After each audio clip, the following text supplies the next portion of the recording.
welcome to another Thursday night Real.Monsters. I'm SK Barrett, your host, with Wess Haubrich Hello, hello, hello. and special guest Kelly Evans. Special regular guest now. Hey guys, how's it going? It doesn't make you Regular, it doesn't make you any less special though. Oh, thank you. I appreciate that. special regular guest. For real monsters, you guys are sweeties. Well, thank you. And oh my God, do we have a killer show tonight? This guy, this Holmes dude, which Holmes wasn't even his real name, by the way. Nope, But that's was how he's not. known. Um, this guy was spectacular in a lot of ways. But before we do that, let's do This Week in Crime History. Dun, dun, dun. Um, Because we're cheap and we don't have sound effects. June 14th, 1789. The mutiny on the HMS Bounty survivors reached Timor, which was the end of a 7,400-kilometer journey for them. Jeez. Whoa. Yeah. Yep. Yeah, that was a real thing. Definitely. They must have Ye- hated each other after that much time on a boat. Oh my God, I can't even imagine. Have you guys seen The Terror on AMC? It's not about that, but it's about another nautical theme when they're going through the Arctic looking for the Northwest Passage. It's pretty Nah, good. I don't like boat movies. I'm not a fan of water. Not a fan of anything boat naval related. Sorry. I was in Sea Cadets, believe it or not. My dad was in the Navy, but me, no, forget it. No more. That's it. Oh, there you go. June 14th, 1962. Albert DeSalvo, the Boston Strangler, kills his Oh. first victim, Anna Slessers. June 14th, 1988, a woman sues Chuck Berry, musician Chuck Berry, Yeah? for $5 million, alleging he hit her. Oh my God. June 14th, 1984, Zsa Zsa Gabor arrested for slapping a Beverly Hills motorcycle cop. I remember that. That was Oh my hilarious. God. Yeah. I remember her, yeah, her apology and everything. She came out on TV and apologized. It was a big deal. Dang. June 14th, 2017, Representative Steve Scalise is shot at a congressional baseball game by a Bernie Sanders supporter. Oh, yeah. That was horrible, man. I remember Yeah. that. June 15th, 1648, Margaret Jones hanged in Boston for witchcraft. First such Ooh. execution in the colony. Jeez. But We not should the use- last. You guys No. need to do a witchcraft, a special Salem show. I was thinking the same. Yeah, we should definitely do that. Yep. Do it Salem. We could even bring in the European trials. Oh God, Right. yeah. I will so be there for that. June 15th, 1920, Elias Clayton, Elmer Jackson, and Isaac McGee, 3 African-American circus workers, are taken from their jail and lynched in, want to guess where? Alabama? Mississippi? Duluth, Minnesota. What? Oh my God. That blew my mind. Duluth, Minnesota, which half my family's from there. I know that state well. It blows my mind they would have a lynching there. But June 15th, 1985, Rembrandt's Danae is attacked by an insane person. Threw acid on it and he scratched the painting, Ew. or tore it with the Yeah. knife. Let's see. Somebody really didn't like art. Yeah, I'm not sure what he said his motive was for that, but June 16th, 1944, George Stinney, an African-American boy aged 14, is the first wrongly executed youth in the country. Executed in South Carolina for allegedly, which he later found out he didn't do it, murdering 3 white girls. 14 years old. Wow. He's I'm gonna executed. I'm gonna say he's the first wrongly executed on record because I'm pretty sure there were ones By before. by the state. Yeah. Okay. hmm see, June 16th, 1987. Bernie Goetz, the New York subway gunman who killed 4 black youth who tried to rob him, acquitted on all charges but gun possession. Yeah, that was a Oh my big God. deal. Yeah. Wow. June 17, 1933, the Union Station Massacre, Kansas City, Missouri. 4 FBI agents gunned down by gangsters who were trying to free bank robber Frank Nash. Nash also died in that. Which, if Oh, you go to wow. Union Station today, you can still see the bullets in the walls, in the concrete. No Can kidding. you really? Yeah. Wow. Yep. Let's see. 1939, June 17th, Eugene Wiedemann becomes the last public execution by guillotine in France. Huh. June 17th, 1972, 5 White House operatives arrested for burglary in For Watergate. Yeah. Yep. And you June know what? 7th. You know how Oh, go close ahead. that was.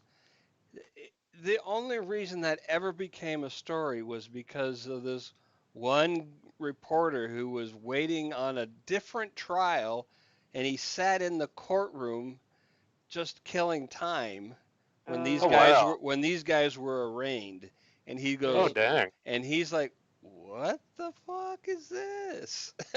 Oh, wow. Man, that had to be somebody at the Washington Post. They pretty much scooped everybody on that for a Yeah. little bit. But June 17th, 1994, following a low-speed chase, O.J. Simpson is Ah, arrested and yeah. indicted for murder. Yeah.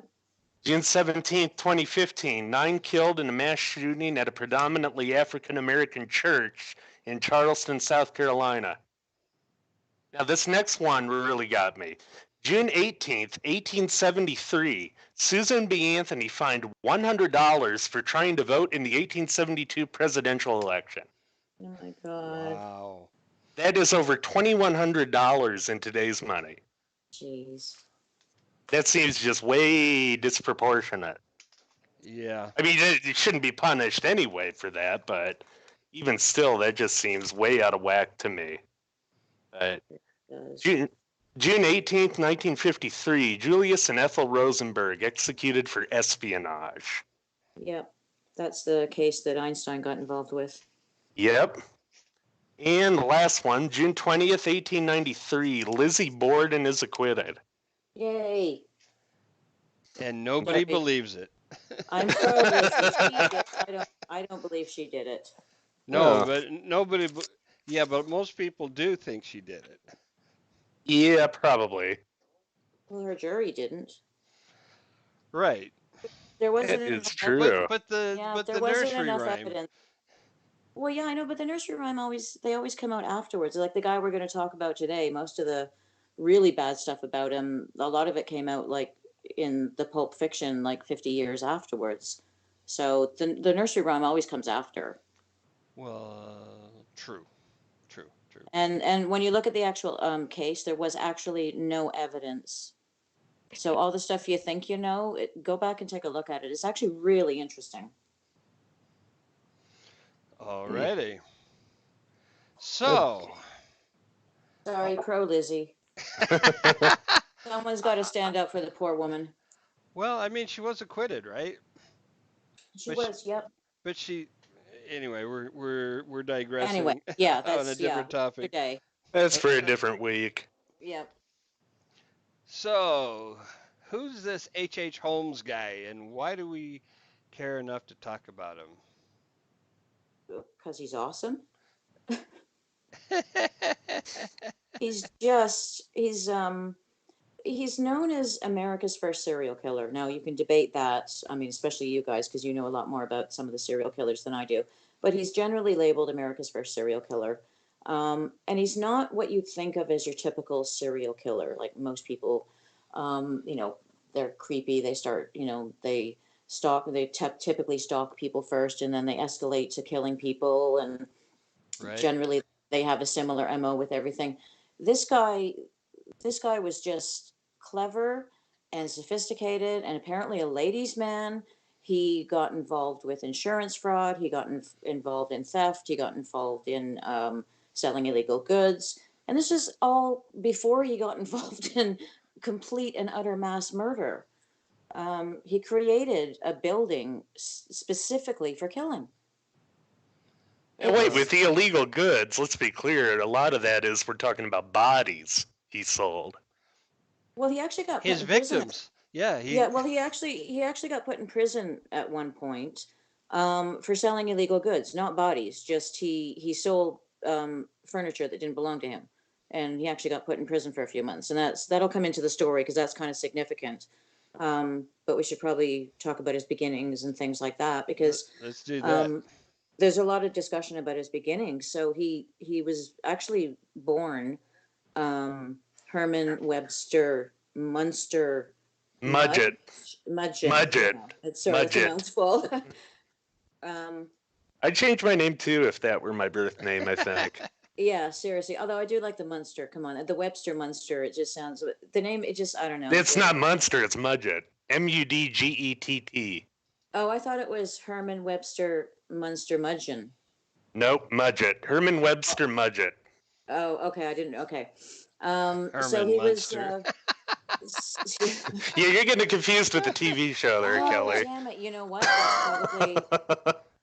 Oh my God, that's probably. Oh my God, the brains work in mysterious ways. Okay, so he was basically doing his killing around the same time as Jack the Ripper was in London. To give you an idea, so he was born in 1861, and he graduated high school when he was 16. Now there are a couple of different stories about his upbringing. A lot of people said he had an incredibly cruel father. They were both what were they?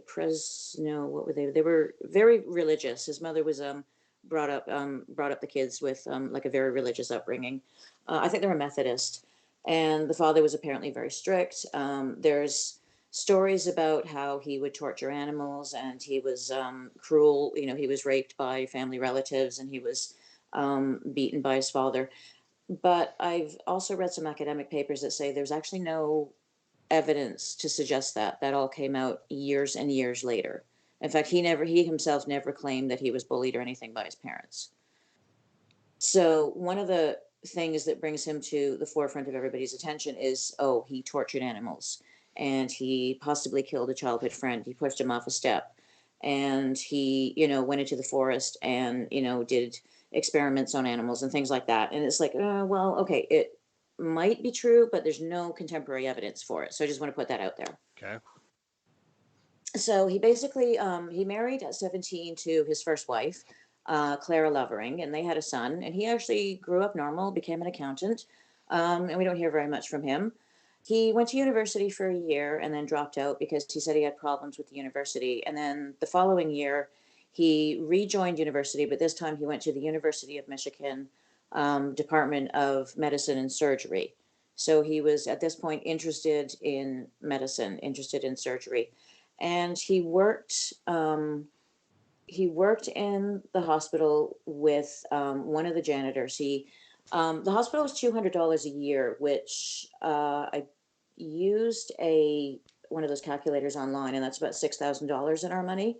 So he needed the money. It was an expensive school.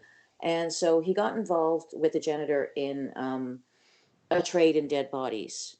So the bodies that would come in for the school to use, he got involved in, like, where did these bodies come from? And he learned about the illicit trade in dead bodies and got involved in it, and eventually learned how to make money that way. He also, at that point, got a classmate of his involved in an insurance fraud.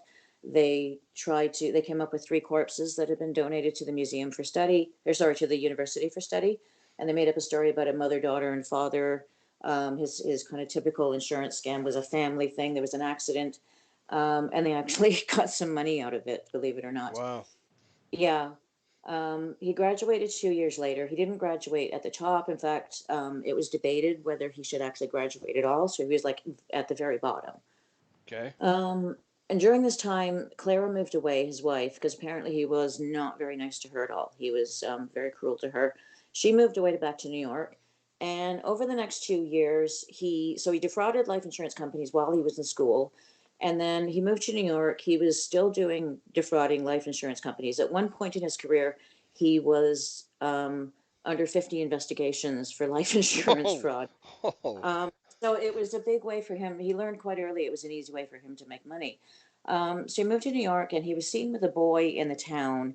The boy later disappeared, and Holmes claimed that the boy went home to visit his parents, but then he quickly left town and moved to Philadelphia. He started working at a drugstore there. Another boy died, and he said, "Oh no, nothing to do with me," and then quickly left town again, um, and ends up in Chicago. And this is where it starts getting interesting because, first of all, he marries another woman named Murda Belknap. Now, after he marries her, he claims that he sends divorce papers to his first wife. Now, there's no evidence she actually got them. So now technically he's married to two women. Um, okay. he, so they both lived in Illinois, but he spent most of his time in Chicago. He worked at a drugstore. He was a really, really super good employee, and he eventually bought the drugstore, and then made enough money through the insurance fraud and the Oh, drugstore to buy an empty plot across the street, and this is where he builds his hotel. well, see, the drugstore has another twist to it, and that is that he became an employee there when he found out that the owner was dying of cancer, and he started working there, and then he weaseled his Uh, way, you know, Yeah. into the good graces of the widow, and offered to buy out the drugstore after he passed away, and then he murdered her, no, and actually, no, and no, that's, no, they both lived well into the 20th century. that's not what That's I another, read. no, that's another one of those things that he did not kill her and he didn't actually die either. So yeah, again, with this kind of thing, there's like 15 different sources for things. So some people say, Hmm. yes, he did kill them, but apparently someone checked the records and he didn't. Oh, well. So that's, yeah. I'll have to find out where I read that because that's in one of the 4 or 5 papers I read. I was reading some. A lot of people write papers about this guy. Like PhD students write papers about this guy, criminologists and stuff. But Wow. anyway, I read that's one of the fallacies that came out, that he didn't actually kill them. They actually lived well into the 20th century. Really? But anyway, yeah, yeah. Well, Anyway, if they're, being alive is a pretty good argument against being murdered. well, yeah, yeah. But Oh, okay, that's okay. so also during this point, so before he's built this place where he's going to build his murder house. Yeah. He's also getting into trouble financially. At one point, he was forced to sell both of the houses that he owned, the one his wife was living in and the one he was in Chicago. And some psychologists think this might be the stressor that pushed him. Now, my argument is, well, he was kind of already creepy and involved in this stuff. He wasn't really murdering people himself at this point. He was just taking advantage of, the bodies and of other people who had already died. And he was certainly doing insurance fraud, and he was certainly a bigamist. But at this point, he hadn't actually murdered anybody himself. Not that we can tell. So someone actually suggested that he went into absolute bankruptcy. He was forced to sell the houses, and this might have been a huge stressor for him. So I don't know. What do you guys think? Well, I think that his reasons for killing really went through 3 stages that we were going to get into, where you had the sort of, I guess, expediency, you could call it, for the insurance side of it when he was perpetrating those frauds. Then you Yeah. had the later business deals, and then you had him descending more or less into straight up sex murder toward the Well, end of it. but what about the two boys, right? That he Yeah, that's another one of those they things that don't fit into those three. it could be apocryphal. It could be they never found bodies. They never proved anything. It's another one of those things. There were rumors. So but yeah, if you're going to count them Well, in as fleeing the city is, kind of makes you yeah. look guilty Yeah. Okay. twice. Well, so the boy at the drugstore, maybe he did mess up the medication and the boy died. So maybe that one wasn't on purpose. Yeah. Okay. So, and then the other one in New York, yeah, I'm not sure about that one. We don't know who the boy was. We don't know if he left town or not. We just don't Well, know. either way, there you have a sort of evolution of his MO and his reason for killing Yeah, across time. yeah, yeah. Oh, I and mean, actually, even also around the same time. So after this, after he got into this like dire financial strait, he actually got back in touch with his classmate Laycock, and he said, "Hey, we have to do another family death insurance fraud because I really need money." So he's going to use himself, pretend to kill himself as the father. He insured he insured his wife, and then they were going to find a woman, and then they waited 2 weeks for a suitable boy, like for a woman body and a boy body, and it didn't come in, and they figured out it was too risky, so they kind of just abandoned the whole thing. But he was actively going after this family death situation, which he kind of returns to.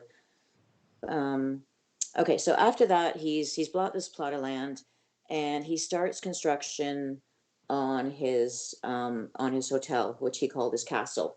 Now I've got a description of the castle just to give just to give a little flavor. So there's several um, floor plans in the Yeah, graphics too. yeah, I've yeah, got and one there's all, up now, and the I really love this full color image. Um, I this, noticed, yeah, you put up an image by Harley Carden. She did a like a 3D model of what yeah. the house would look like based on the one. You can get it as a puzzle. I so want this. Oh my God. I know it's awesome.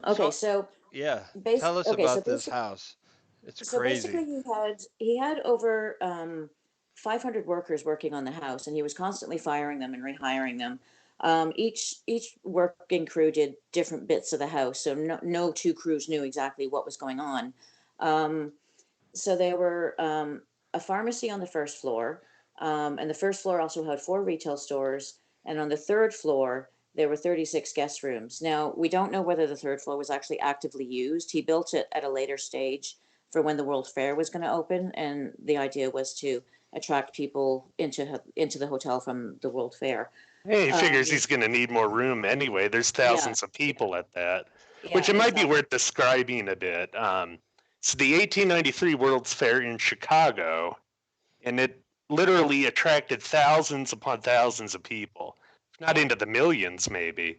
Um, I should have gotten that full number in front of me, but the city built a lot of grand structures for this to show off their opulence, to show off the industrial progress of different Hmm. countries. That's the whole purpose of it. But Right. I think this was actually the World Fair where Tesla won out the contract to do the lighting, and Oh, yes. he I think that's you're demonstrated right. his true. new lighting technique. So a lot of people were there to see that as well. Plus, he did demonstrations around. So yeah, it was huge. It was a huge deal.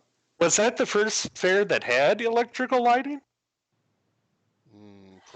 Good chance of that.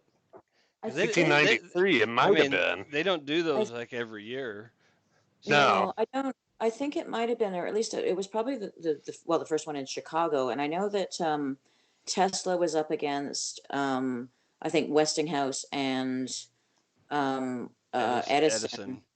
And Tesla kind of got the contract and basically put himself bankrupt lighting the whole thing, but then it got the attention of Westinghouse, and they started working together. So But anyways, that's beside the point. yeah, there was a book that was written about this that we might be referring to in the course of this podcast, but it's called The Devil in the White City by Eric Larson. Yeah, It's all about murder, magic, and madness at the fair that changed America. And they called it the White City because of a lot of the structures that were built around there, a lot of this opulent architecture built just for the fair. yep, yeah, it was massive. There were huge permanent buildings built, just like an entire city was built within Chicago just for this thing. Yeah, Oh, and that but book, by the way, is being made into a movie. Apparently, it is. Leonardo DiCaprio is playing H. Holmes. Yep, with Martin Scorsese helming it. Yeah, So I believe it's coming out next year, so we look forward to that. yeah, that'd be good, I think. Okay, Definitely. so back to the hotel. So okay, so they've got about 36 rooms on the third floor that are just guest rooms. The second floor, however, 35 rooms on the second floor, furnished with an assortment of odd features, varying from peepholes and asbestos padded walls to gas pipes, sliding walls, vents, all controlled from Mudgett's personal apartment. Many of the rooms were also windowless and soundproof. Other peculiarities of this level included secret staircases, false walls and ceilings, and doors locking from the outside. Long grease chutes led from the second floor rooms to the two-level basement, which housed a dissection table, surgical instruments, a large vat of acid, mounds of quicklime, an incinerator, and two vast lime-lined vaults buried in the ground and sealed with heavy metal doors. So that gives you a This little bit of guy a thinks of flavor. everything. I know, seriously, right? Oh my God. And everything has a purpose, because when we get more into it, with the stuff that he's doing, it's just kind of amazing, really. Um, so basically, he's now got this giant. Okay. So let's take a moment to appreciate. So this is a guy who started off doing accounting and then went to medical school. Now he has architected an entire three-story murder hotel with almost 100 rooms Yep. Hmm. Oh and I've got yeah. and secret everything, including piped in gas. yeah, I've got a few stories to tie in So a few of the little things that he's got. so I mean that's this guy has an astonishing mind. I mean 150,000 people at that fair. that's pretty That is good. how he was able to get the numbers that he ultimately got. Was that Well, amount of people at the fair? there is another connection to that, which I'll kind of get into. I'm kind of going like timeline wise, because it just keeps getting bigger and bigger and better. Um, so once he's got the hotel set up, the first thing he does is he does another insurance fraud, and this time it's on his old mate Leacock. Um, but instead of involving Leacock in the insurance fraud, he actually kills Leacock after taking out a policy on him, and manages to make $20,000, which in our money is 595,500. So a good He dumped chunk. the So he put the body on ice in his hotel, and then he dumped the body with his own clothing on for the insurance people to find. And then with that money, he opened up his own drugstore and a barber shop on the first floor. And at that point, he wasn't muching anymore. He changed his name officially to H Holmes, because he had so many insurance fraud enemies at this point. He didn't want anybody to find him, so he just changed his name. Yeah. Yeah, I was going to say, even though these companies don't really talk to each other back then, that's got to be something with diminishing returns, if you will, that it can Yes, only last so long. yeah, and we're up to about 1890 now, which is we're about 8 years away from the Jack the Ripper killings in London, and I think we're also 2 years away from the missing persons bureau being set up. So there's still no coordinated missing person or anything like that. So in 1890, he kind of does what they refer to as the business murders. So he starts actively murdering people for money, specifically for money. So what he would do is he would get checks from furniture makers, get them to change, write checks over to him. Like we're talking tens of thousands, tens and tens, like 10,000 here, 10,000 here. And then he would, apparently the quote is, induce them to go into the furnace. What? So he gets all these furniture makers to write checks over to him, and then he somehow induces them to go into the furnace. He probably just shoves them. I don't know. It's his words, inducing them. Oh, your cash, it's in the back of the furnace. Yeah. Just go get it. Now, wait, was this the part of when he would get people into the vault that he had filled with gas? No, No. this was before he did that. That's coming up. Okay, okay. So basically, he then started industrializing his body trade. He realized when he was in medical school, obviously, that a lot of money could be made. And he realized that all of these bodies had to come from someplace for these schools. So basically, you could get $20 to $30 for a body, not for dissection purposes, which is about $750. And then he hired someone who used to do the work at his own university to come and work for him, and he was a specialist in making articulated skeletons. So at that point, what he did is he installed carbolic acid and bleach in the basement, so that if you soak the bodies in that, they come out really nice and white and flesh free. And you could get $170 for a mounted skeleton. That's $5,000. Wow. Well, and another big part of that is you're not going to get any money if it's basically, easy to see that they were murdered. Let's say Well, if yeah, you see a exactly. cracked skull or bludgeoning or what have you. Well, he claimed he accidentally hit someone with a chair, an old an old doctor friend of his, and the head was too crushed in, so he couldn't use that one for a skeleton because it was obvious something had happened. So go to Wow. gas to do it. Oh no, he killed him with the chair. He just No, I'm talking about on others. Oh, and others, yeah, okay, yeah. Yeah, So avoid it from then on.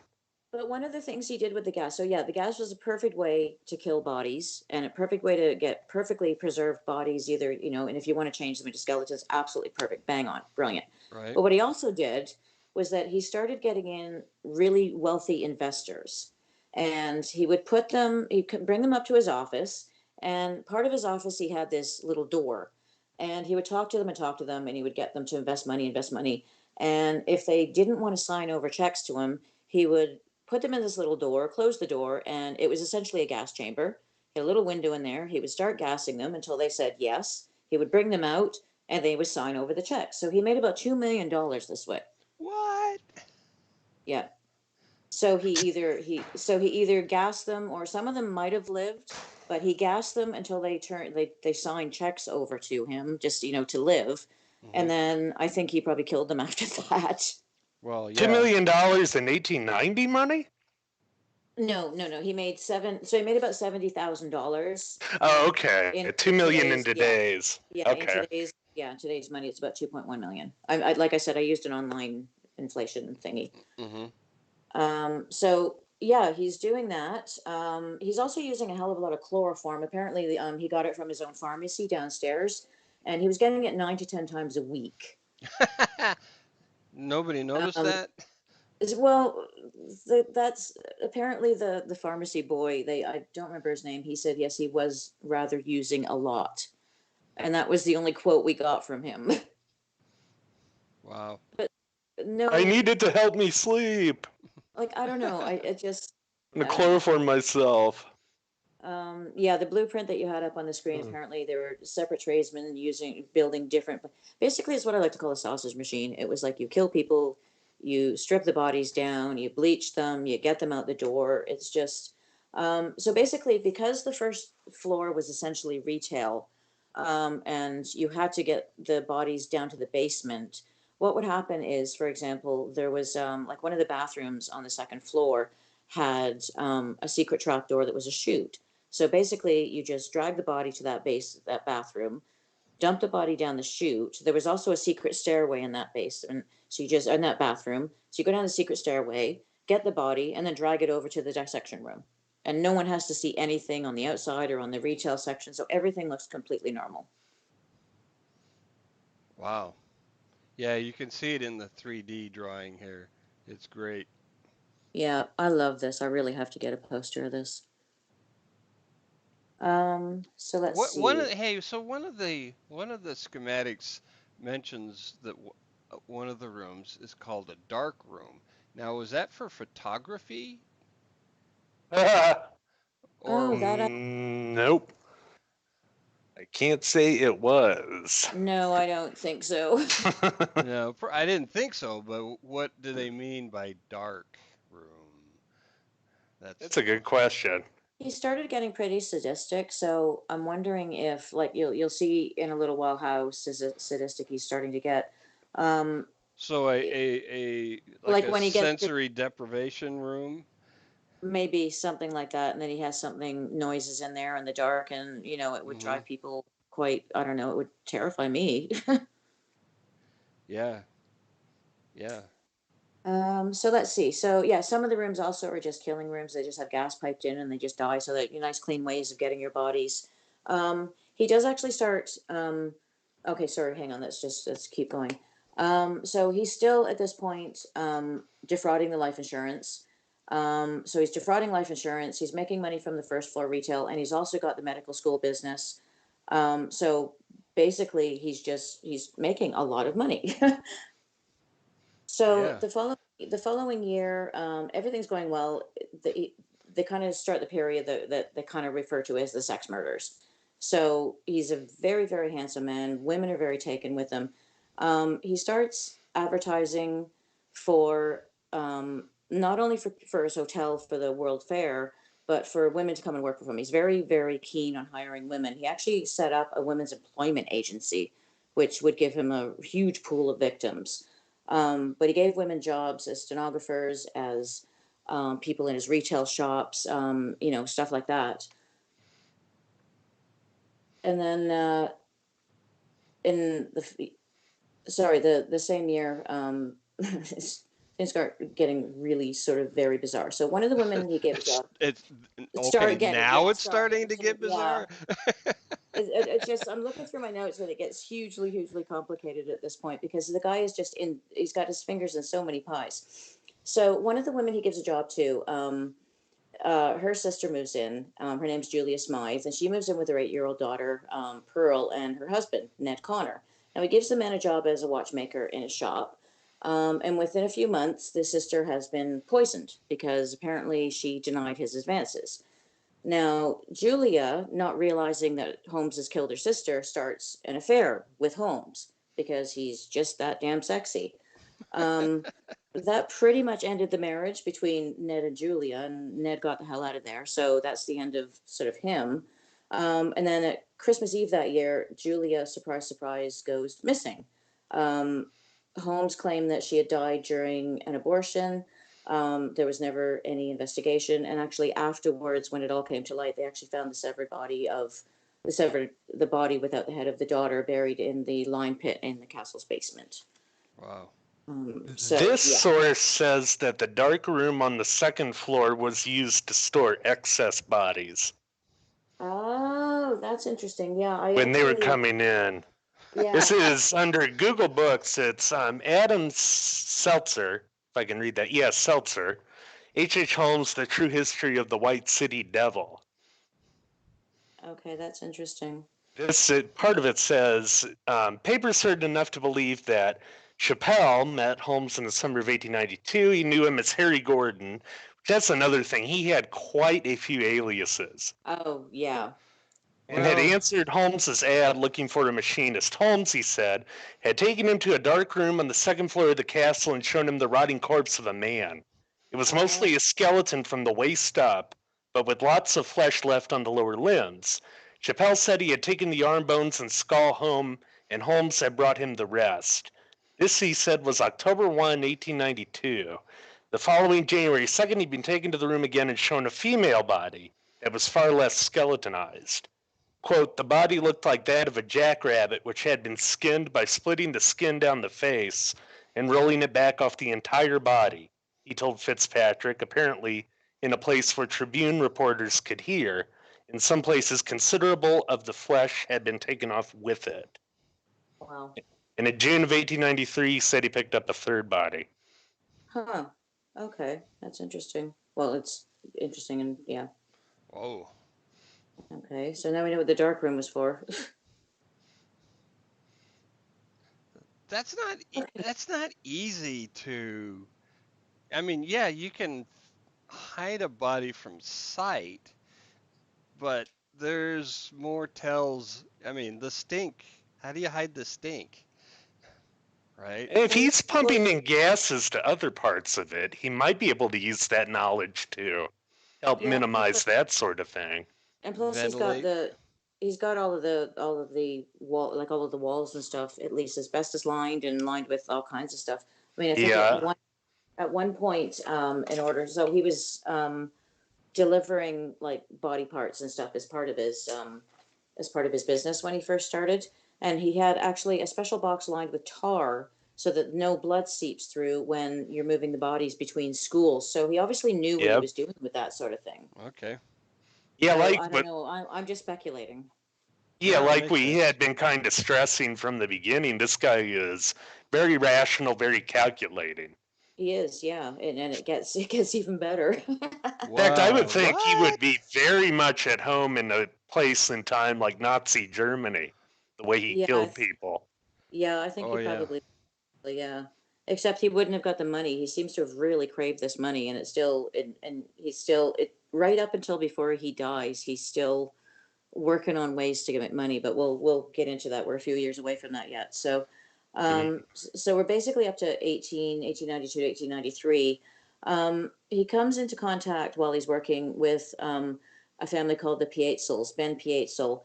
Ben Pietzel has a little bit of a shady background, but he's putting himself out as an inventor. He's invented this coal bin, and Holmes hires him to sort of do his dirty work, running around and running errands, and he was kind of his go-to boy. In the meantime, he kills a couple more women because they won't marry him.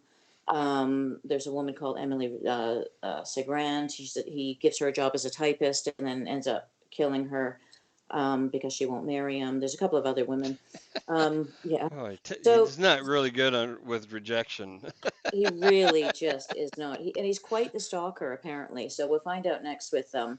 So during the World's Fair, a Texas heiress called Minnie Williams comes to town, and she gets hired as a stenographer by Holmes. Now, by heiress, she's got $50,000 worth of Fort Worth, Texas property, which is 1.5 million in our money today, and he manages to woo the heck out of her. Like, he just chases her relentlessly and eventually gets her to sign over all of the property to him. So this is where where his names comes into it. So basically what happens is he persuaded Williams to transfer the deed to her property in Fort Worth to a man named Alexander Bond, which is one of his aliases. Aliases. In Hmm. April 1893, Williams transferred the deed, with Holmes actually serving as the notary. So he actually signed as the notary to the property over to one of his aliases, and Oh, then that's God. yeah, and then he actually later signed the property over to his mate Pietzel, who was using the alias Benton T. Lyman. Um, Lyman. Oh, man. yeah, I know. I think that's funny, Yeah, a isn't it? degree of sarcasm in these criminals. I know. I'm looking at all the names he's using and trying to see if there's anything in there that I can detect, that people have missed or something. Um, so basically, they're getting along well. They're acting like husband and wife. There is a sister, though. Now, her sister also has a claim to the land. So the sister comes to visit in July, Is and it he picks her in up. Texas or in Chicago? She's in, Texas. in Texas, yeah. So Okay. the property that Minnie's just signed over to Holmes, that Minnie's sister has a claim to it. Okay. Um, so they invite her to come to Chicago, and Holmes picks her up at the station, takes her to the castle, and immediately gasses her. Um, but I this mean, time, why waste time? but this time he adds extra chemicals to the gas to make her suffer. So she doesn't die as quickly as she could, and Oh my God. she's burning and her flesh is, yeah, he really, really goes after her. He then goes on a train trip with Minnie, and she writes home and says, "Oh, we're going on a train trip to Europe, through Europe," and she's never seen again. We think she's poisoned. Yeah. So he ends up with one and a half, well, $50,000 worth of Fort Worth prime property, and now he doesn't have a girlfriend anymore. The funny thing about this one is actually after he was arrested and they were interviewing him, he actually regretted this one. He said he loved her. So that's, I don't know. He lies. He's a perpetual liar. So I don't know if that's true or not, but it just seems kind of like a weird thing. Yeah. I mean, I don't know. the Why thing. would you say that if you didn't have to? Well, because pathological liars have to lie whether it makes any sense to or not. Oh, so he probably had no control over it or something. Yeah. I've Okay. I've I've actually known an actual pathological liar. It's kind of fascinating because they'll lie about the stupidest shit that makes no difference at all. Oh, wow. Very weird. Okay, well, Yeah. anyway, it was weird that particularly this one, he said that he loved, but he got a lot out of her, but yeah, he ended up killing her. So sometime in 1894, apparently, the police visit the hotel regarding their investigation for the fraud. Because remember, he still got outstanding warrants everywhere. He still defrauded, half of the half of the southern half of the United States. So they actually come into the hotel and they see a bunch of packages ready for shipment. And these are all the packages, like body parts that he's sending out to medical schools.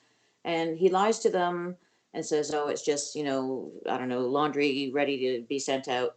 And they trust him. They leave, and he immediately sets fire to the castle's top floor. Because he panics. He absolutely panics because they're closing in for the insurance stuff, and he's got all these Yeah. bodies in place. So he sets fire. He sets fire to the place, and then flees with his friend Pietzel to his lovely property in Fort Worth. That was Um, not the fire that ultimately burned the place down, though. Was no, it? no, Yeah, I no, didn't think so. That was no. separate. Yeah, that's a separate one. Yeah. So he goes to Fort Worth. He does try to start another castle type place, but nothing really came of it. Um, then he ends up in July of that year. He ends up in prison. This is when he's selling things that don't belong to him. Um, and he ends up meeting a prisoner in there called Marion Hedgepeth. And Hedgepeth is really extremely dodgy. And he's going like, "Okay, I have an insurance thing I want to do. Do you know any good lawyers?" So Hedgepeth says, "Yeah, my lawyer, Jephthah Howe." So Howe is now this lawyer. He agrees to help. He thinks this new scheme is brilliant. This new scheme is, I'm going to kill myself, fake my own death, and get the insurance company to pay. And Howe thinks, "Yeah, I'm in on this." The insurance company, however, aren't going for it this time. Like, they're absolutely no, no. And the whole thing is dropped. So then a few months later, they decide they're going to kill Pietzel. So they go to New York. Pietzel sets himself up as a patent office. Oh, sorry, in Philadelphia, sorry. They wait a few months, and then there's supposed to be an accident. And the wife is in on this, and the body is supposed to be substituted for something else.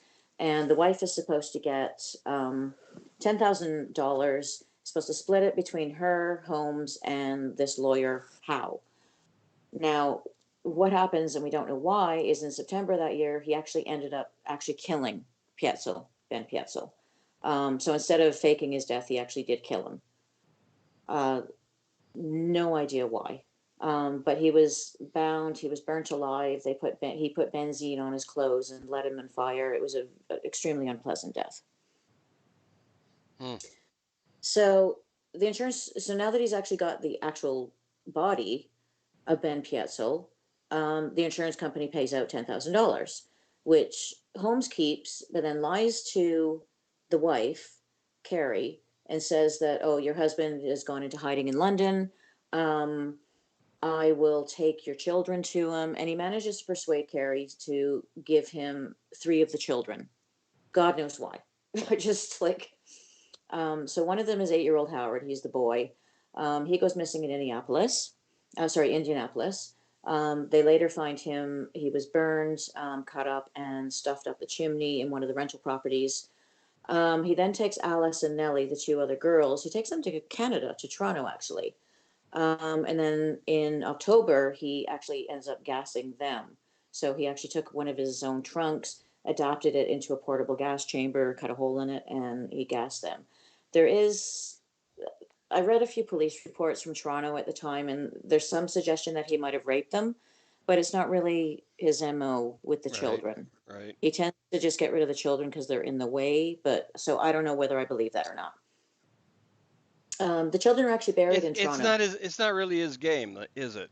No, no, it's not. No. Yeah. Um, and the children are actually buried in Toronto. It's funny. I've actually walked by the exact place where that house was so many times. It's kind of weird. It's now a Wow. coffee shop. Um, the other weird thing is the girls actually wrote letters home from every place they visited because he was sort of dragging them around a little bit. And those letters, when they found them, ultimately were able to help police trace where he went and how he got there because he kept them. He didn't destroy the letters for some reason. Ah. So by this point, the insurance company are extremely suspicious of all the insurance stuff going on. So they hire Pinkerton's National Detective Agency. Oh, Pinkerton, he's in trouble now. yeah, these guys are good actually. Yep. So they find him. They find him in Boston, and he's actually arrested on a horse theft warrant. So it's like another one of those Al Capone things. All the evil he's done, and they get him on tax fraud. Like all the evil this guy's done, and they've got him on horse theft that he did while he Horse? was in Fort Worth. A horse. He stole a horse in Fort Worth, and that's what they arrested him on. Wow. He while he's in prison, he becomes this like massive celebrity for because of his insurance scams. He writes a book while he's in prison. Um, it's just very bizarre stuff going on all about being but we still don't know. Memoir, wasn't it? Sorry. Memoir, wasn't it? Yeah, well, he wrote Hmm. another one that has another really bizarre title. Yeah, but anyway, yeah, he wrote his memoirs while he was in there. But we still don't know about all of the murders. This is strictly because the insurance company is suspicious and because of horse theft. So in the meantime, a Chicago detective called Frank Geyer starts investigating, and he traces um, this guy Holmes's path to Toronto. Eventually, finds the girls. This is actually one of the first time they use the press to help solve a murder. So they had a press conference, and the neighbor of the house that Holmes had rented comes forward and says, "Oh, I recognize the guy." And then they realize he's rented this place, and they eventually find the girl's bodies buried in the kitchen cellar. Mm. So the day after that happens, um, the detectives broke into the hotel in Chicago. They realized what was going on. They did a thorough investigation of the entire place. So he's in prison now. They've realized all of this stuff is done. That's when the other fire happens in August of that year. So Can you imagine though? Can you imagine go being one of the first police officers to go into the castle and you're like, holy fuck. Right? I mean, we'll it see. just keeps That's going on and on and on, and it's all built around murder. Well, see, one of the other things that okay, so we know for sure that they found things like the chutes and the gassing in and the The dissection bats room. and the lime and all that shit. But there's another thing that came out. Like, one of these Pulp Fiction things came out in the 20th century that the police also found torture devices and all kinds of medieval horrific things, and that apparently wasn't true. That's just written to Right. make them more interesting, as if the gas chambers and Yeah, the it's lime not that wasn't enough. enough. Yeah. Yeah, The That body link sh in the chat is the Library of Congress. It has more than a few newspapers about Holmes from that time. that's very So, cool. right Yeah, that, under where it says sample articles from Chronicling America. So I that's very imagine you cool. could find more if you searched in their database for that. I They was give looking some at tips for it. it was a big deal in Canada as well. I guess not much happens here. So when one of your serial killers comes up here, it's all over the news. Okay, so we're up to August. So August is when the fire happened. The following month, they officially charged him with the murder of um, Ben, poor Ben. And then now it's capital murder, and he's given the death penalty. The trial only lasts about 5 days. He actually confessed to 27 murders, but a lot of the people that he confessed to murdering to were actually still alive when he said they were dead. So his confession is unreliable. There's an estimate of up to 200 people that he possibly killed. The police at the time are estimating, like contemporary police say, 100 based on what they saw in the hotel.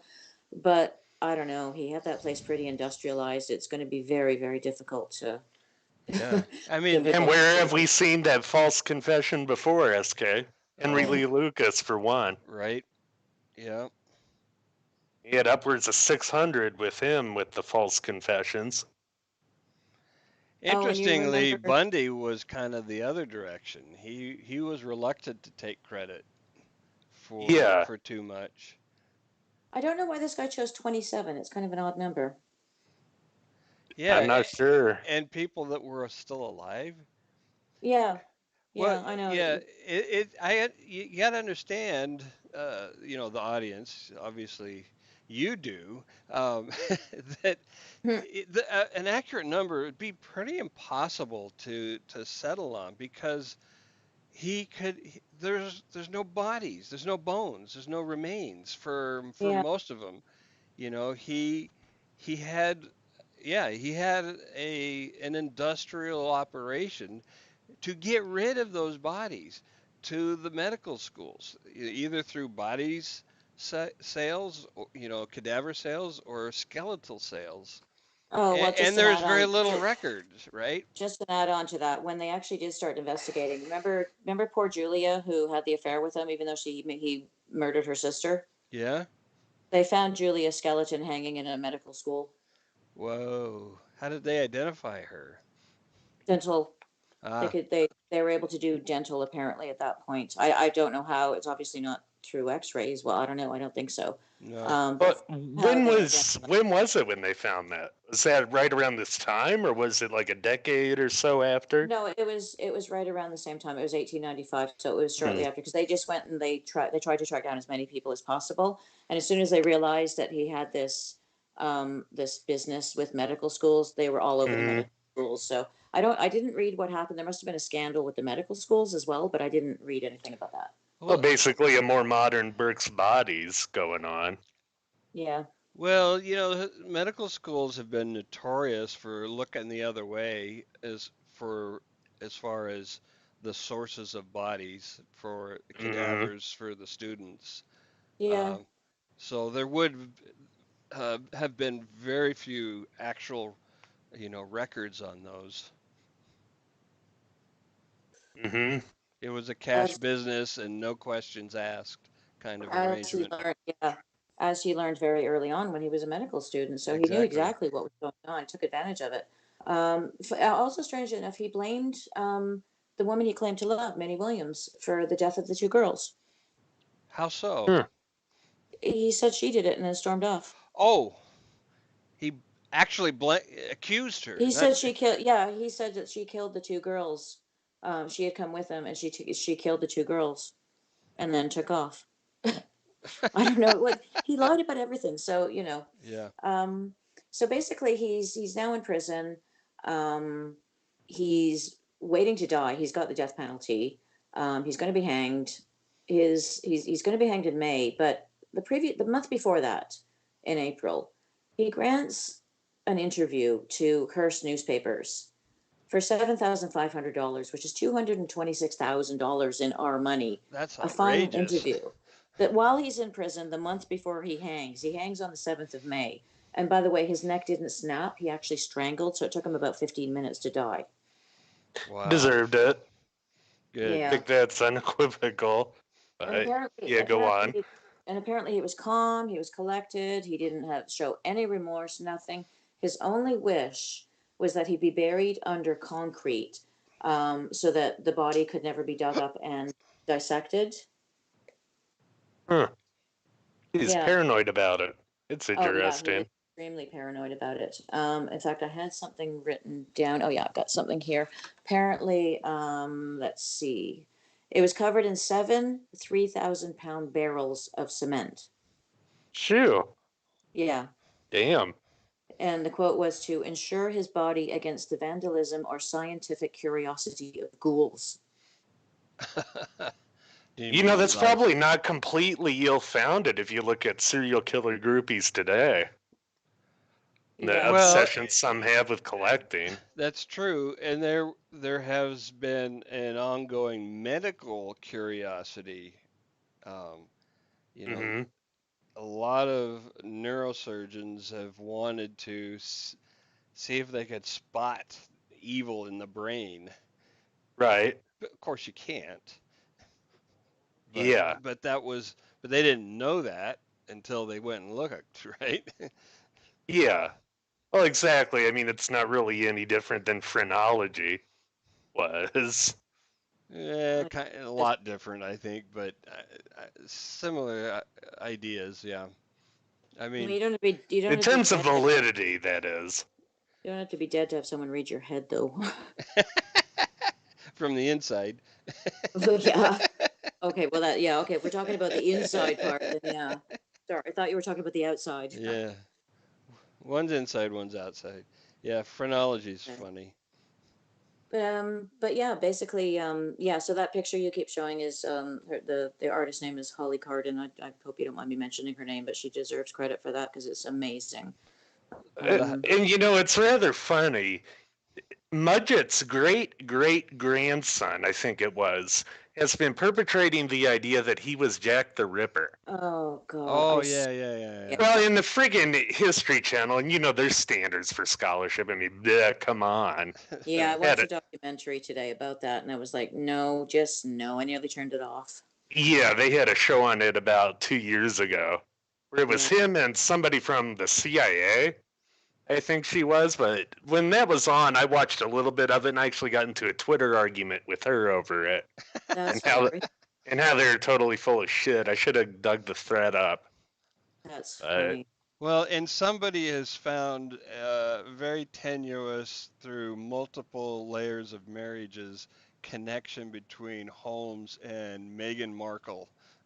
Oh, I heard no that. way, Yeah, I didn't hear that. Yeah, I Huh. heard it's that. it's Yeah. it's a very very indirect path, but nonetheless. That's I mean, weird. it's Yeah. not. It's like you could do that with anybody.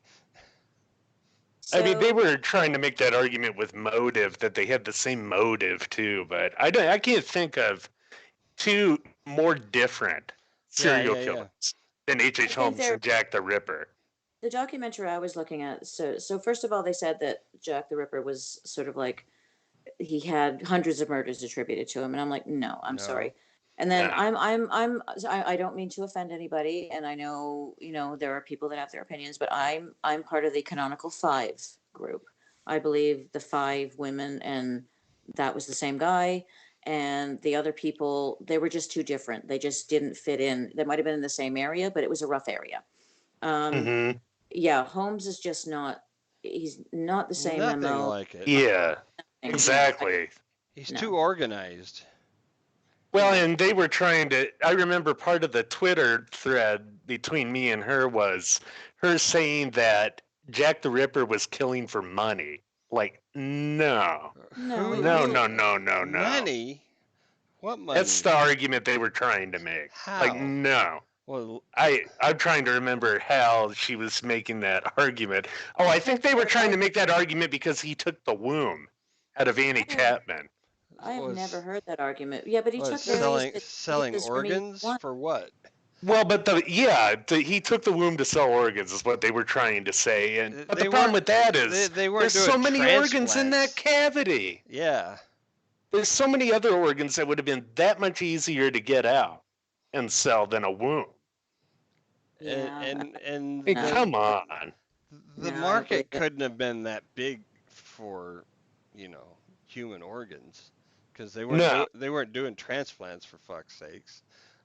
no, Well, exactly. But they wanted whole bodies, which is how Yeah. Holmes made money. They wanted whole bodies for students to dissect. yeah, Yes. but remember, you're talking about a network that airs shows about ancient aliens, for fuck's sake. Come on. Yes, we South are. Park Yes, did a okay. South It, Park did a great episode on the History Channel. Was all about them fucking up the truth and Oh, scholarship.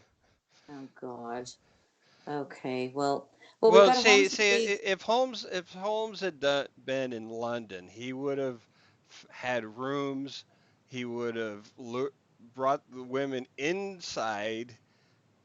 He didn't use knives. He didn't use edged weapons. No.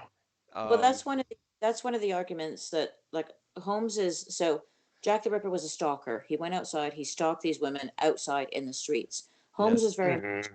come inside with me, sweetie. Like, Yeah. he was face to face, he talked to them, he would impress them, he would invite them in, and then he would do the job inside. So that's just two completely different MOs. Well, and yeah, that's a great point. And then also, when you get into it, Jack the Ripper is very much the quintessential disorganized killer Yeah.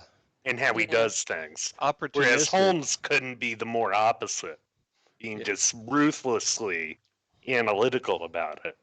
Well, Holmes set himself up so that he could do any of the killing anytime he wanted with no one knowing. He could do it at his leisure, which Yep. Jack the Ripper, he had to keep track of police beats. They did the same beat every 10 minutes, so he only had a limited time window, and it was frenzied and rushed. And no, it's just Yeah. different. Yeah, exactly. He's a frenzied killer. Holmes is not. Holmes is Especially anything but a especially frenzied after killer. especially after the first couple of killings, they invited police people in from other precincts, so there were just hundreds of police swarming that area. He would have had to have got in, frenzied. No, Holmes is just not. That's just different. Yeah. Yep. Yep. And there's no evidence that he flew to London. There's no wait, no, he would have taken a boat. There's no evidence that he traveled to London. There's no evidence of his even being there. Nothing. Yep. And he killed for two reasons. Speaking of Holmes, he killed for money and he Yeah, killed for sex. He wasn't. He doesn't ever have seemed to have been angry. He wasn't Yeah. right. yeah. Ripper Yeah. was pretty Yeah. angry. Oh, yeah, definitely rage and what Yeah. JTR did. I don't know. Holmes got a little bit angry when women didn't return his affection. He killed them a lot for that reason. Uh. Yeah. That's Yeah, So, true. but he but didn't kill still, him the same way either. no, no, absolutely no, no. He was very clean killing, wasn't he? Very hands off. Hmm. Yeah. Ruthless, meticulous, systematic. Yeah. So let's see. He's still coming up in the news. So we've got the movie coming out. There's numerous documentaries. The family, I guess there were rumors that, and this is one of the things that the Jack the Ripper thing reminded me of. One of the rumors involving Holmes is that he managed to convince a guard to replace the body, and he didn't actually die. He wasn't actually hanged. He Ah. managed to escape. So some people think, oh, he escaped to London. Um, because if he actually died in 1896 and the Ripper murders were after that, then how could he have done them? So the family actually had, because of all this nonsense going on, and I guess it must have been really huge. I didn't realize the family members had his body exhumed. They had to dig through those, The what concrete. those all that concrete. They finally got through. Because of the concrete, his body was remarkably well preserved. I guess I don't know why. He had a full mustache. His clothing was not decayed at all, and they can absolutely confirmed he is in the grave. Like that is him. So Okay. he absolutely did die that day, and he was buried. Well, and So. they have that happen more than people think, too, with that sort of preservation of bodies. The really weird thing that I read when I was reading that article about the family is if it had been proven that it was someone else, they would have had to have paid for the exhumation. Oh, wow. But What? but because it was him, they didn't have to pay for it. How weird is that? That's bizarre. I know. Like it was their fault. I know. That's what I was Dang. thinking. You spin the wheel, you take your chances. I don't know. Who's That's buried in this grave? wow. I know. That It's just so weird. Chicago, man, they're just weird. Yeah, and that's one thing that I think we failed to mention with that fire that took the building down. The Yeah. basement is still there. Oh yeah, they actually built over it. It became a post office, Yep. and I think is it still? I think it was up till about the 1930s, and then they built a post office over it. And yeah, apparently you could still go down there if you want. Well, I don't think they let Yeah. tourists in, but Oh, I think they do nowadays. I think it's on the Haunted Chicago tour. oh, is it? Oh, okay, I'd have to awesome. check to be sure, but there was one video I was looking at on YouTube that was a podcast that was done from the basement. Oh, okay, So, because I've only ever seen pictures from the outside. yep. Huh. No, I tracked his where he stayed and stuff in Toronto, and I've actually been to all the places that he stayed. Really? Yeah. Yeah, it's weird. There's a hotel in downtown Toronto called the Royal York, and in the late 1800s, early 1900s, it was sort of like a bunch of sort of like boarding houses on that same corner, and he stayed in one of those with the kids. And then he moved to this other house that's further northern Toronto, and like I said, I've walked by that place so many times. And then Yeah. like the two girls are actually buried in a cemetery in Toronto. Yep. Chicago is, well, sort of my backyard where I am, but has its share of serial killers, definitely. Well, big cities kind of attract them, don't they? Well, but then you have a lot of them that came out of Wisconsin, too, right by there. Yeah, Yeah, that's true. in Indiana. Well, that's one that we need to do, speaking of which. What? Baumeister.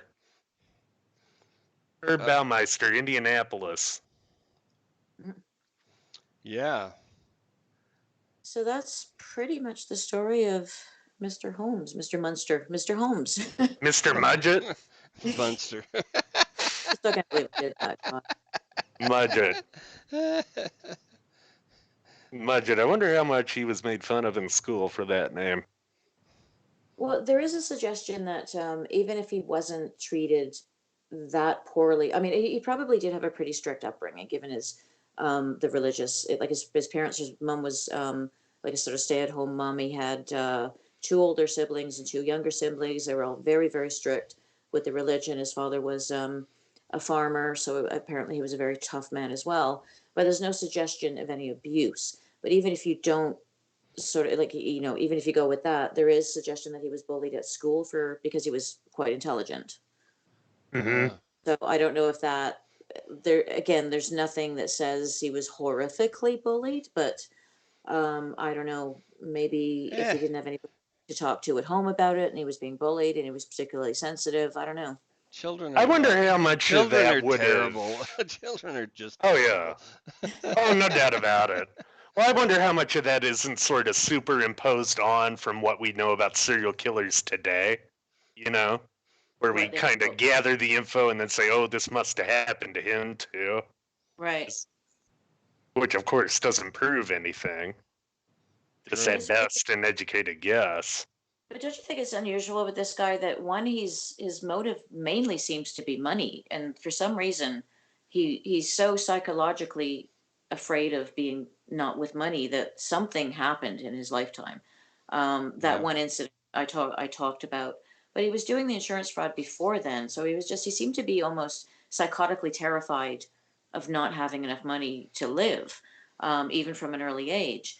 And the other thing is the sort of like the backwardness. Like I said before, most people start with kind of small animals, and we don't know whether he did that or not. So let's say he didn't, because there's no contemporary evidence. And then they start by stalking people. He kind of went right in with killing and then started stalking the women. So he kind of was backwards with that. Have you heard of that happening before? No, that's an anomaly as far as I that's, know. that's really unusual. It's really, Mhm. it's really unusual that he, um, he doesn't have the normal progression. And it does lead me to think that the killing initially was incidental to his main game of making money uh, Yeah, there through are means to criminal an Mhm. end. through criminal means. Yeah, means to an end.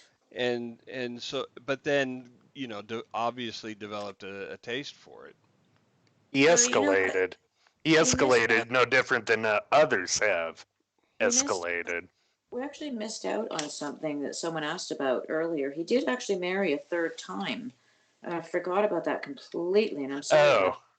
Oh, Because I was just thinking about his relationships with his wives. His first wife, he was apparently not very nice to. His second wife, Murda, he had a baby with her, Lucy, and apparently he was lovely to them. Apparently, she just thought he was great. He was a very attentive father. But he did then. I'm just going through my notes, and I can't believe I Didn't he missed kill this. Lucy? Nope, there's no evidence he did Oh, anything to murder Lucy. okay. Um, I am sorry I missed this, and I now can't find out who his third wife is. But yeah, he was married to three people at the same time. well, that was one that was asked before we were on the Yeah, air too. yeah. So, Sorry about that. I can't find the third woman's name. I'm sorry.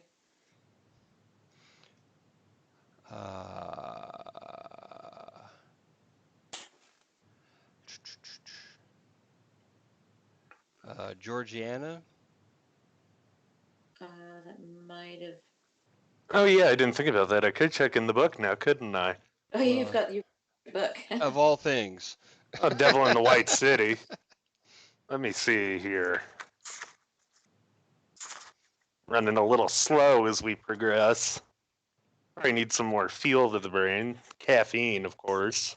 So you've already told us the White City part of the title in that, but the devil part of it comes from something he said when he was actually giving his confession. Mm-hmm. Um, he actually said that he believes he no longer has anything human in him. He said he's gradually turning into a devil, head, tail, and all. And I think he also said at one point that he was born with the devil standing beside him. Oh, I thought it was the devil in me. Was that quote? Maybe not. Oh, okay. I thought it was beside him when he was born. Um, But he also said, regarding his appearance after he'd been in prison, he actually claimed that his physical appearance was changing and he was actually turning more into the devil. in another entry, this is from Devil in the White City, page 353. Holmes's diary. In another entry, he described a visit from his latest wife. This is 1895, Georgiana Yoke. Okay, that's the third. Yeah, that must be the third one. Yep, she has suffered, and though she tried heroically to keep me from seeing it, it was of no avail.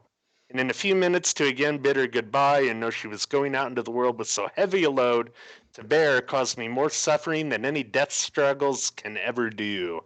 Each day until I know she is safe from harm and annoyance will be a living death to me. That's very emotional for him. It is. And kind of Weird. caring, weirdly caring. Yeah. Really strange. That he never exhibited that to anybody else. And here's a letter he wrote to Carrie Peitzel. I was Yeah. as careful of the children as if they were my own, and you know me well enough to judge me better than strangers here can do. Ben would not have done anything against me or I against him any quicker than brothers. We never quarreled.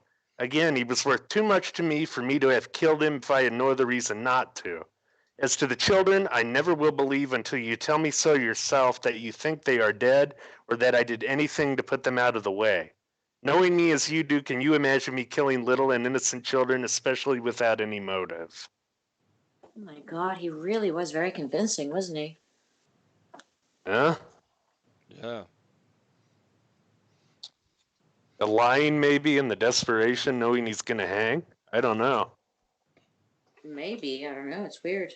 I've got Well, there could have been a sociological reason for being, let's just assume that he's a total sociopath, which all evidence points to that, and so Mm-hmm. he never actually cared about children, but harming children has always been a big no-no in society, and even more so in the 19th century.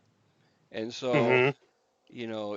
if reputation was important to him, and it does appear to be, um, he might have denied harming children just because he didn't want that stigma on him. It very well could be. Well, it's funny you say that because remember you mentioned his memoir. So he actually wrote his memoir the second time he was in prison. The first time he was in for a short time, when he was kind of the celebrity for all his insurance scams, it was still, ha ha, look at this guy.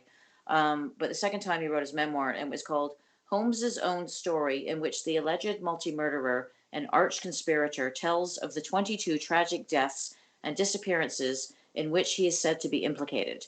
And he said in this, he claimed to be but a very ordinary man and asserted that to have planned and executed the stupendous amount of wrongdoing that has been attributed to me would have been wholly beyond my power. So even this is in September, so even a couple of months before he's gonna, like, he's already pretty much been indicted at this point. He's still Yeah. denying absolutely everything, and but then, the following year, when the Hearst Corporation pays for this story of his, he admitted to the murder of over 100 people, and then he later changed it to 27, and then some of those people were alive, and it's just, you really can't trust anything the guy says. Right. Mm-mm. Well, that's pathological liar there. Yeah. Well, a lot like Henry Lee Lucas and Otis Toole again. Hmm. They were also very famous for their crimes when they were in prison. They had, police beating a path to their door to get Right. things solved. And of course, people, in the general populace and in the prison itself, looking at them saying, hey, these guys killed 600 people. They're Right. heroes.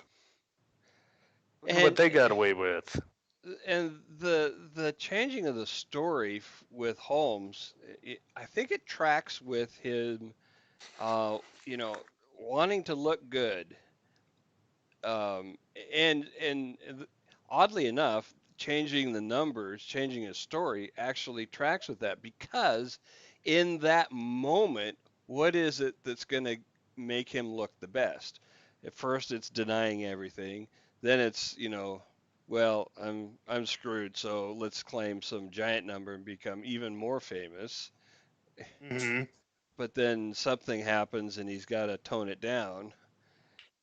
Um, So, that's typical of a pathological liar is, you know, what am I gonna say so that I am, you know, things go the best for me at this moment. At A this very point, yeah. situational Very, morality. completely situational. Hmm. Yeah. I wonder if they buried him back under all that cement. I wonder where they buried him. That's one thing I didn't look at. They probably buried him in the same Well, place. they buried him under the cement. That- But I'm just wondering if they put all the cement back when they reinterred him. Yeah, I don't know. They respected his wishes the first time, even though he was a confessed murderer and he was hanged, and they realized he had probably killed more people than he admitted to. They still gave in to his last wishes, which is very strange. Place of burial, Holy Cross Cemetery, Lansdowne, Pennsylvania. Oh, there you go. Yeah, Where's the tie-in with Pennsylvania, though, besides the yeah. Peitzels? I thought the only tie-in there. Philly. I think Does, so. Was he? Maybe that was where he was hanged. It could be just where he was in Oh prison, yeah, too, yeah. He was. Yeah, no, I he was in guess. prison. In hang on a sec. I've got the name of the prison here. I don't even know if I can. It wouldn't be Eastern State Penitentiary, would it? No, I don't know. It might be now, but it's at the time it was called Moyamensing Prison in Philadelphia. Oh, okay. I don't know if that's Yeah, Moyamensing. they might have changed the name. I don't know. I thought that was different from Eastern State, but let me I don't know. look. I've been to Eastern State actually. We've been there for Halloween. They do a really good haunted house. Yeah, it's supposedly pretty haunted. I think Capone was incarcerated there too, at Yeah, I've Eastern got. State. It's weird. I took pictures when we were there. We were on just a tourist thing, not for the Halloween thing. And I took pictures down one of the like one of the branching off halls that you're not supposed to go down. And I got them back, and there's like weird hazy shapes in the picture that weren't there when I took it. It's really weird. Yeah, I guess they are both in Philadelphia, but they're separate. They're separate. Okay. Uh-huh. Let's see, that is 1400 South 10th Street is Moyamensing, and Eastern State is 2027 Fairmont Avenue. Is Moyamensing still there? They're still using it? A good question. Looking for that. I don't exactly trust this source, though. It's just Wikipedia.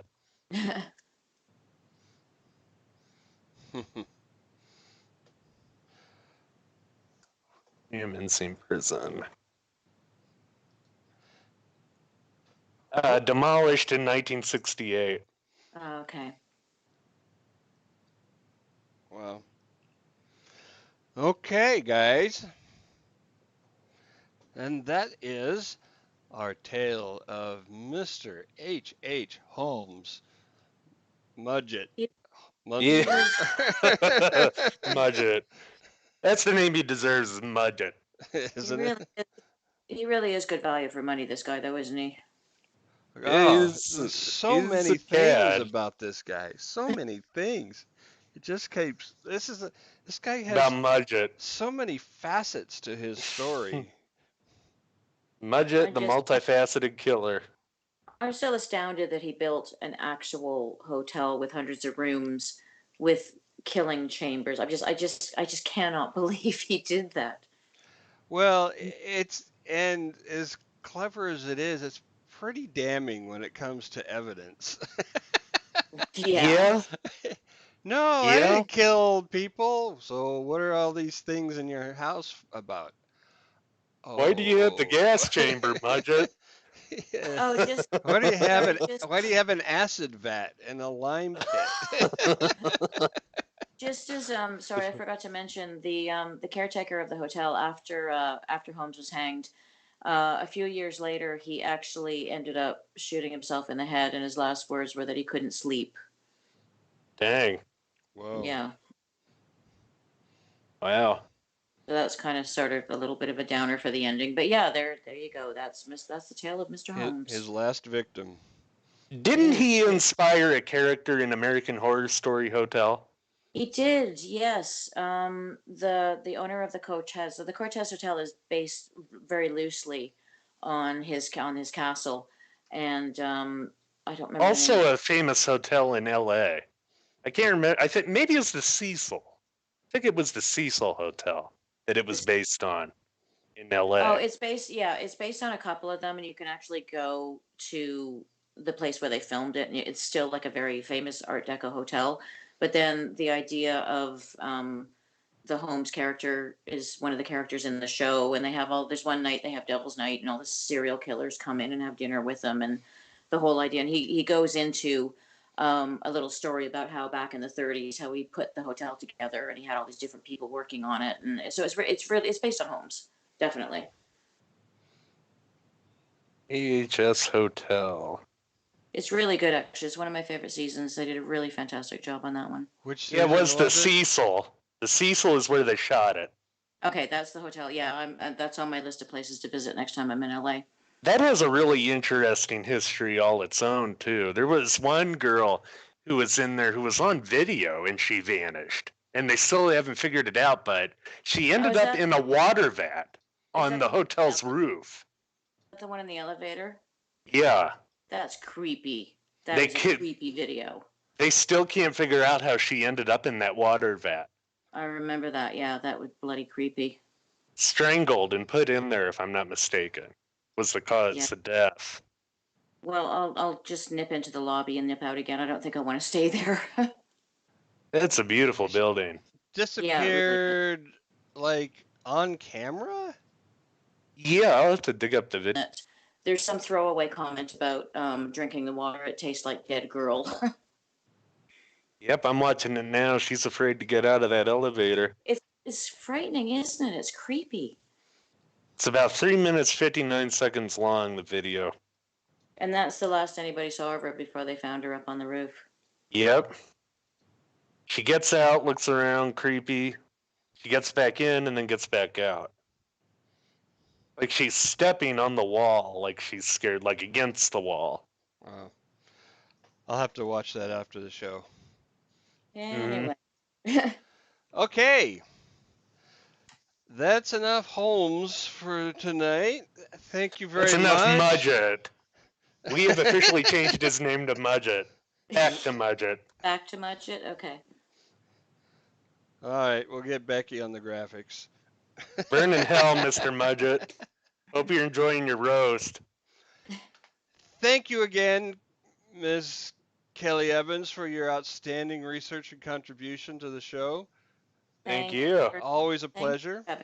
Yeah, I love being here. Thanks very much. All right. Good night, everybody. Night. Night.